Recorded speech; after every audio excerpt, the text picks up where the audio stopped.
In this presentation, we discuss how to prepare for an Illinois CRA exam using the following 9 steps.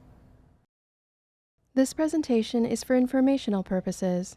This document does not amend any requirement of the Illinois Community Reinvestment Act and its implementing rules. The information contained in this presentation should not be construed as legal advice. Step 1. Employee CRA training. A credit union should maintain an employee CRA training program and should consider general compliance training for all employees and role-specific training, particularly high-risk roles. All training should include 2 key components, an attendance record and an assessment of comprehension and retention. Step 2 is to identify the performance evaluation criteria for your institution. A credit union's asset size determines the test used to evaluate its CRA performance. Very small credit unions that elect to and meet eligibility requirements will be evaluated under the Very Small Credit Union Examination procedures. Small credit unions will be evaluated using a modified lending test. Intermediate small credit unions will be evaluated using a modified lending test and a community development test. And large credit unions will be evaluated using the lending and service tests. Any size credit union may elect to use the performance standards for large credit unions. The investment test is optional for all credit unions. There are 2 other options. A credit union may elect to be evaluated under an approved strategic plan. And a credit union that has been designated as a wholesale or limited purpose credit union will be evaluated pursuant to the Community Development Test for wholesale or limited purpose credit unions. The next step is to gather context data, which will likely include the credit union's background, including the year established, structure, business strategy, and historical performance. Context data will also include the credit union's financial capacity, its assessment field, including geographic data, demographics, and economic conditions, as well as any CRA-related complaints.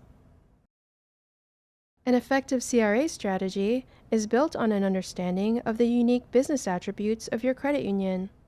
As you review your strategy and set goals, make sure you consider the credit union's type of institution, products and services offered, business trends, branch and service center locations, needs of the assessment field, and past goals and performance.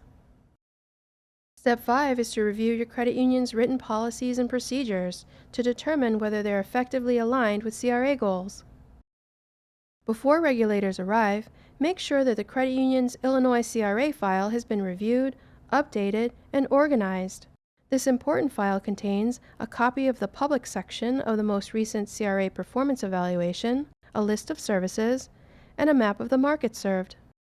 Data integrity is essential to any quantitative analysis. Test the quality and integrity of your CRA data by pulling samples and comparing those samples to source data.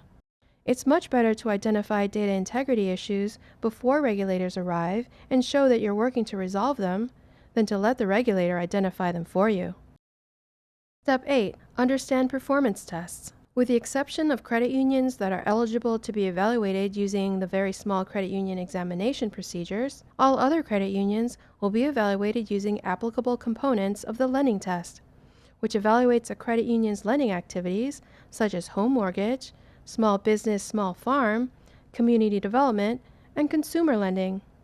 Credit unions with total assets greater than or equal to $1.609 billion will also be evaluated under the service test, which analyzes both the availability and effectiveness of a credit union's systems for delivering retail banking services and the extent of the innovativeness of its community development services.